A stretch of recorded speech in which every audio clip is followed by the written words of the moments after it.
Welcome to Daily Current Affair. Today is 4th of May 2023. The question is the first Asian India Maritime Exercise AIME 2023 begins in that is C Singapore. तो Singapore में क्या हो रहा है? Asian की 10 countries और India, ठीक है, इनके बीच में क्या हो रहा है?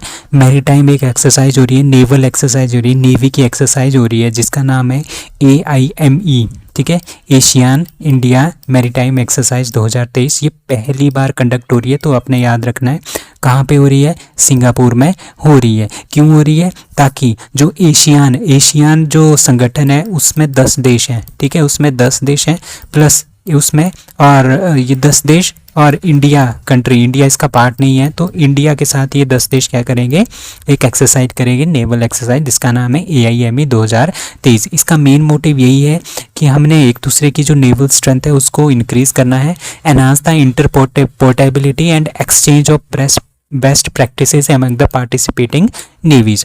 तो इंडिया की तरफ से इसमें किसने पार्टिसिपेट किया है? ये वेरी वेरी इंपॉर्टेंट है. INS सतपुड़ा और INS दिल्ली इसमें पार्टिसिपेट कर रही है. अब एशियन है क्या? ठीक है, एशियन है the association of south east Asian nation. जो साउथ ईस्ट में जो एशियन नेशंस है उनका एक संगठन है. अब साउथ ईस्ट कहाँ पे आता है? जैसे ये इंडिया है, इंडिया के जो इस साइड में जितने भी देश है ना वो आते हैं साउथ ईस्ट एशियन नेशन, ठीक है. ये 10 कंट्रीज है, ये 10 मिलके क्या बनाती है? एशियन बनाती है, ठीक है. और इसका मोटो क्या है? इसका मोटो है one vision, one identity, one community. और क्यों बनाया गया था? To promote political and social stability. इस पर्टिकुलर एरिया में पॉलिटिकल और सोशल स्टेबिलिटी लाने के लिए ये संगठन बनाया गया था. और 8 अगस्त को ऑब्जर्व किया जाता है एशियन डे के रूप में. एशियन के सेक्रेटरीट कहाँ पे है? इंडोनेशिया, जकार्ता में. अब मेंबर कंट्रीज कौन कौन सी है? लाइक हमारे जो east south east Asian nation, मतलब कि इस साइड पे कौन कौन कंट्रीज हैं? लाइक सबसे पहले म्यांमार आ जाता है, Vietnam, Laos, Cambodia, Thailand, Malaysia, Singapore, ठीक है, फिलीपींस, ब्रुनई एंड इंडोनेशिया. तो ये सारी की सारी कंट्रीज किसके अंदर आती है? एशियन के अंदर आती है, ठीक है. 1967 में जो है एशियन बना था, establish with the signing off the Asian declaration के बाद, जो बैंकॉक में ये डिक्लेरेशन साइन हुआ था थाईलैंड में. और फाउंडिंग इसके फादर्स कौन कौन से हैं? ये Indonesia, Malaysia, Philippines, Singapore and Thailand, ठीक है. तो ये सारा का सारा एशियन के बारे में है. ISSF की जो शॉटगन वर्ल्ड कप है वो कहाँ पे हो रहा है? That is D Egypt. Egypt में क्या हो रहा है? ISSF का शॉटगन वर्ल्ड कप हो रहा है. ISSF मतलब international shooting sports federation. Shotgun world cup जो है वो इजिप्ट में हो रहा है. इजिप्ट की राजधानी कायरो में हो रहा है, ठीक है. वहाँ पे क्या हुआ है? वहाँ पे जो इंडिया के 2 शूटर्स हैं, मिराज अहमद खान और गनेमात सेकोन, इन्होंने दोनों ने क्या जीता है? फर्स्ट मेडल जीता है इन शॉटगन वर्ल्ड कप में, कायरो में, इन इजिप्ट, ठीक है. They won the gold medal. उन्होंने गोल्ड मेडल जीता है. किसको हरा के? मैक्सिको के शूटर्स को हरा के, LR ग्लैडियो एंड गैब्रिएला रॉड्रिग्स को 6-0 से इन दोनों ने हराया मिक्स्ड टीम में, ठीक है. तो ये क्या बने हैं? इन्होंने गोल्ड मेडल जीता है, मिराज अहमद खान और गनेमत सेकोन, इन दोनों ने मिलके, ठीक है. तीसरा प्लेस किसका आया है? तीसरा प्लेस आया है इटली का. Which country high commission announces government grant for the project in Kargil? अब प्रोजेक्ट इन कारगिल, ठीक है, प्रोजेक्ट एक पर्टिकुलर प्रोजेक्ट चल रहा है कारगिल में. लद्दाख का जो कारगिल एरिया है वहाँ पे क्या चल रहा है? एक प्रोजेक्ट चल रहा है जिसका नाम है रिटर्न्स टू रूट, ठीक है. ये एक एजुकेशनल प्रोग्राम है. इसके अकॉर्डिंगली बहुत सारे लोगों को क्या दिया जाएगा? जो स्टूडेंट्स हैं उनको ट्रेडिशनल नॉलेज दी जाएगी, ठीक है, विद साइंटिफिक टेम्पर, ठीक है. ट्रेडिशनल जो नॉलेज है, उनकी जो पारंपरिक नॉलेज है उसको भी दिया जाएगा. साइंस का करिकुलम भी इसमें पढ़ाया जाएगा, टेक्नोलॉजी के बारे में भी पढ़ाया जाएगा. तो इसका जो पूरे के पूरे प्रोजेक्ट का नाम है वो है रिटर्न टू रूट्स. अब इसमें जो कौन सी कंट्री इसमें पार्टिसिपेट करी है? ऑस्ट्रेलिया भी इस पर्टिकुलर प्रोजेक्ट में पार्टिसिपेशन करेगा अपनी, और अपनी यहाँ पे पैसा इन्वेस्ट करेगा ताकि लद्दाख और जो कारगिल के लोग हैं उनको ज़्यादा से ज़्यादा इन सब चीज़ों का लाभ मिले, ठीक है. और इसी के साथ हमारे पास जो नेशनल न्यू एजुकेशनल पॉलिसी है, नेशनल एजुकेशन पॉलिसी है, वो भी हम वहाँ पे इम्प्लीमेंट कर रहे हैं according to the return to the root project, ठीक है. तो ऑस्ट्रेलियन जो हाई कमीशन है इंडिया में, उन्होंने ये अनाउंस किया है कि अपनी एक ग्रांट देंगे प्रोजेक्ट इन कारगिल के लिए. तो ये सारा का सारा क्या होगा? कारगिल के लोगों के लिए, लद्दाख के लोगों के लिए एक तरह की ग्रांट होगी for education purpose. World press freedom day 2023 is observed on, that is C 3 मई। सो 3 मई को क्या मनाया जाता है? वर्ल्ड प्रेस फ्रीडम डे जो है वो मनाया जाता है। ये क्यों मनाया जाता है?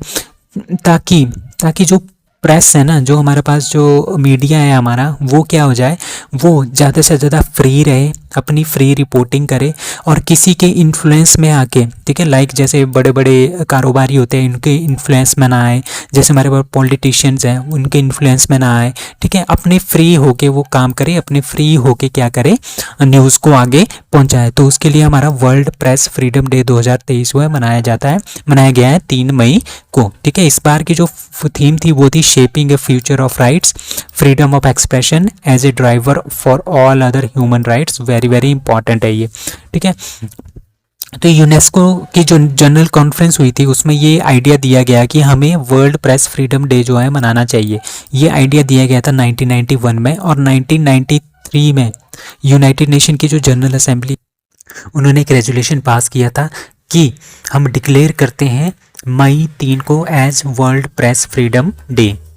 तो कुछ और इम्पॉर्टेंट डेज मई के जो 2023 में आएंगे, लाइक जो आपने याद रखने हैं, लाइक 1 मई को इंटरनेशनल लेबर डे भी मनाया जाता है, महाराष्ट्र डे भी इसी दिन होता है, गुजरात डे भी इसी दिन होता है, ठीक है। 2 मई को वर्ल्ड अस्थमा डे, मतलब कि 2 मई को इस बार हुआ है, वैसे ये फर्स्ट ट्यूसडे ऑफ मई, ठीक है, मंगलवार को, पहला मंगलवार जो आएगा मई का, उसमें ये मनाया जाता है। 3 मई को प्रेस फ्रीडम डे, 7 मई को वर्ल्ड एथलेटिक्स डे, 8 मई को वर्ल्ड रेड क्रॉस डे, 8 मई को वर्ल्ड थैलेसेमिया डे, एंड 9 को रविंद्रनाथ टैगोर की जयंती, 11 को national technology day, very very important, 12 मई को international nurse day, very very important, 14 मई को मदर्स डे, और इस बार ये 14 मई को आता है आएगा क्योंकि ये सेकंड संडे, दूसरा जो रविवार आएगा मई महीने का, उसमें ये मनाया जाता है। 17 मई को वर्ल्ड हाइपरटेंशन डे, 18 मई को वर्ल्ड एड्स वैक्सीन डे, ठीक है। वर्ल्ड एड्स डे होता है 1 दिसंबर को, वर्ल्ड एड्स वैक्सीन डे होता है 18 मई को। 18 मई को इंटरनेशनल म्यूजियम डे भी मनाया जाता है। 19 मई को इस बार आएगा 3rd फ्राइडे इन मई, उस दिन मनाया जाता है नेशनल एंडेंजर स्पीशीज डे। 20 मई को, जो कि थर्ड सैटरडे ऑफ मई का, उस दिन मनाया जाता है आर्म्ड फोर्सेस डे। 21 मई को नेशनल एंटी टेररिज्म डे, 22 मई को international day for biological diversity, और 31 मई को एंटी टबाको डे जो है वो मनाया जाता है। What is article 142 of Indian constitution? Article जो 142 है वो इंडियन कॉन्स्टिट्यूशन का ये बोलता है कि enforcement of apex court. Apex court वो होता है जैसे हाई कोर्ट, सुप्रीम कोर्ट, उनको बोलते हैं अपेक्स कोर्ट, ठीक है। वो जो है दखल अंदाजी कर सकते हैं, किसके लिए? To give the complete justice in any matter, किसी भी मैटर में हाई कोर्ट और, हाँ, तो वो क्या दे सकते हैं, वो एक कंप्लीट अपनी जस्टिस जो है वो दे सकते हैं किसी भी मैटर में, ये आर्टिकल नंबर 142 बोलता है। अभी अभी हुआ क्या था, जो सुप्रीम कोर्ट है ना, उन्होंने रिमूव कर दिया है 6 मंथ के वेटिंग पीरियड को फॉर डाइवोर्स। अब कोई पति पत्नी है वो क्या देते हैं, एक दूसरे के साथ डाइवोर्स देते हैं वो एक दूसरे को, ठीक है। फिर उनको 6 महीने का जो है टाइम लेना पड़ता था, उसके बाद उनको कोर्ट से जो है वो डाइवोर्स मिलता था। अब ये 6 महीने का टाइम जो उन्होंने खत्म कर दिया है अंडर आर्टिकल 142 के तहत, ठीक है। अंडर आर्टिकल 142 के तहत जो अपेक्स कोर्ट होते हैं, जैसे हाई कोर्ट होता है, सुप्रीम कोर्ट होता है, वो क्या कर सकता है, किसी भी मैटर में हस्तक्षेप करके उसमें कंप्लीट जस्टिस बनाने के लिए वो अपनी तरफ से क्या दे सकता है, एक लॉजिकल होना चाहिए, उसके पीछे कोई लॉजिकल चीज़ नहीं होनी चाहिए, लॉजिकल बेस जो है अपनी जजमेंट दे सकते हैं, ठीक है। तो और जो ये जजमेंट होगी वो पूरे के पूरे देश में जितने भी कोर्ट है ना, पूरे के पूरे सभी कोर्टों को मानना पड़ेगा, एनफोर्समेंट बोलते हैं इसको, ठीक है। This article allows the Supreme Court to grant divorce decree directly to the consent parties in case of irreversible breakdown of marriage, ठीक है। तो इसमें 5 जजेस का एक कॉन्स्टिट्यूशन बेंच था जो कि हेड किया गया था SK पॉल के द्वारा, ठीक है। उन्होंने बोला कि सुप्रीम कोर्ट जो है वो किस मैरिज को डिसॉल्व कर सकता है by granting divorce through mutual consent, ठीक है, वाइल डिस्पेंसिंग, मतलब कि 6 महीने का टाइम लेने की जरूरत नहीं है आपको। अगर एक हस्बैंड है वाइफ है, अगर उनको डाइवोर्स चाहिए, दोनों म्यूचुअल अंडरस्टैंडिंग है उनकी उनकी उन्होंने पहले से बोल के रखा है कि हमने डाइवोर्स चाहिए, दोनों मान गए हैं, तो 6 महीने का पीरियड जो टाइम है उसको क्यों लेना भाई, ठीक है, उसको वो क्या कर सकते हैं यहाँ पे ख़त्म कर सकते हैं। और ये जो 6 महीने का पीरियड था, ये हिंदू मैरिज एक्ट जो 1955 में आया था उसके सेक्शन 13B में ये 6 महीने का टाइम जो है वो रखा गया था। कौन सी स्टेट का कमीशन है फॉर द बैकवर्ड क्लासेस जिन्होंने इनिशिएट किया है एक सर्वे on social and educational condition of backward classes, that is D Orissa. तो उड़ीसा ने क्या स्टार्ट किया है, उड़ीसा का जो state commission for backward classes है ना, उन्होंने एक सर्वे स्टार्ट किया है ताकि वो जान सके जो वहाँ की जितनी भी बैकवर्ड क्लासेस है उसके बारे में वो जान सके कि वहाँ का उनका सोशल स्टेटस क्या है, उनका एजुकेशनल लेवल कितना है, ठीक है, उनका ऑक्यूपेशन क्या है, उनको मैरिटल स्टेटस क्या है, ठीक है, एजुकेशनल स्टेटस क्या है। तो ये सारी की सारी चीज़ें जो है उसका एक सर्वे जो है वो कौन कर रहा है, Orissa state commission for backward classes, ठीक है। इसके अकॉर्डिंगली जितने भी जो लोग जो बैकवर्ड क्लासेस के लोग हैं उनका आधार नंबर चेक किया जाएगा, voter ID, password number, pan number, ration card number and mobile phone number, ये सब कुछ जो है वो चेक किया जाएगा। उनके एजुकेशन के बारे में बताया जाएगा, ऑक्यूपेशन क्या है, उनका मैरिटल स्टेटस क्या है। तो ये सारी की सारी चीज़ें जो है इसका एक सर्वे हो रहा है कहाँ पे, उड़ीसा में। Science 20 engagement group meeting begins in that is C Puducherry. तो पुडुचेरी में साइंस की G20 की जो साइंस 20 एंगेजमेंट ग्रुप की मीटिंग है वो पुडुचेरी में हो रही है, ठीक है। तो सॉरी पुडुचेरी नहीं है, लक्षद्वीप है इसका, ठीक है, ए इज आंसर, ठीक है, लक्षद्वीप। तो साइंस 20 एंगेजमेंट ग्रुप की जो मीटिंग हो रही है यूनिवर्सलिस्टिक हेल्थ, ठीक है, हेल्थ से रिलेटेड जो जितने भी हमारे पास 20 कंट्रीज़ है G20 में, उस वहाँ पे हेल्थ इश्यूज़ को ख़त्म करने के लिए जो है ये मीटिंग हुई है। कहाँ पे, लक्षद्वीप बांगाराम आइलैंड में। अब कुछ और G20 से न्यूज़ है जो काफ़ी इंपॉर्टेंट है, लाइक G20 न्यूज़ इन G20 न्यूज़, लाइक जो मीटिंग्स हैं, अभी प्रेसिडेंसी है ना इंडिया की G20 में, तो प्रेसिडेंट है इंडिया, तो वो सारी की सारी मीटिंग्स हमारी इंडिया में ही हो रही हैं। सो यूथ 20 प्री समिट वो लेह लद्दाख में हुआ था।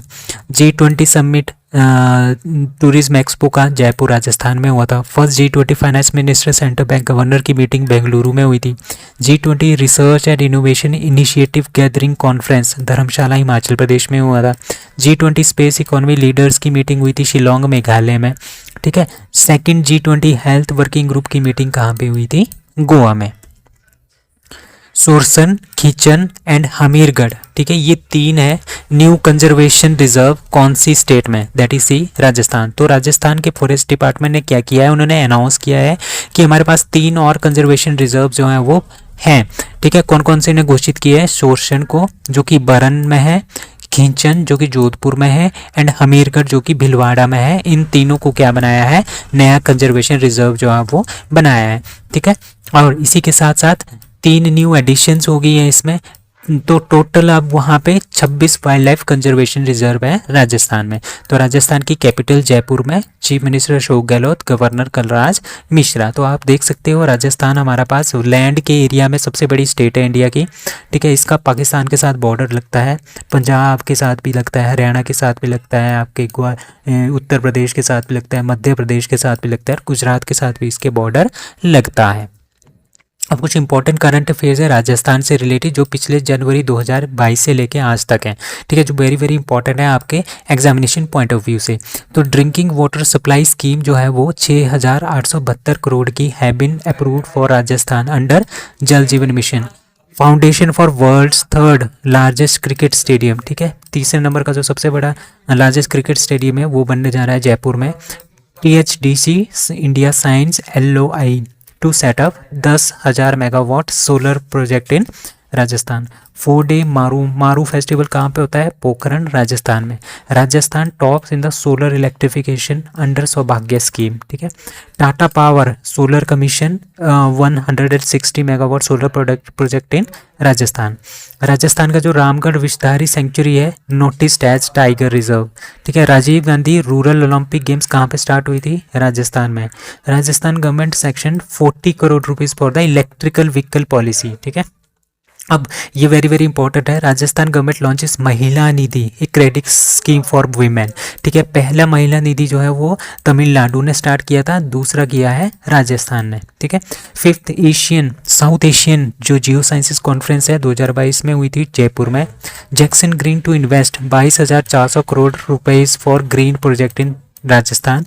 PM Modi declare Rajasthan Mangarh Dham as a national monument. ठीक है, उदयपुर टू होस्ट G20 की sherpa meeting from December 4 to 7 जो कि हो गई है।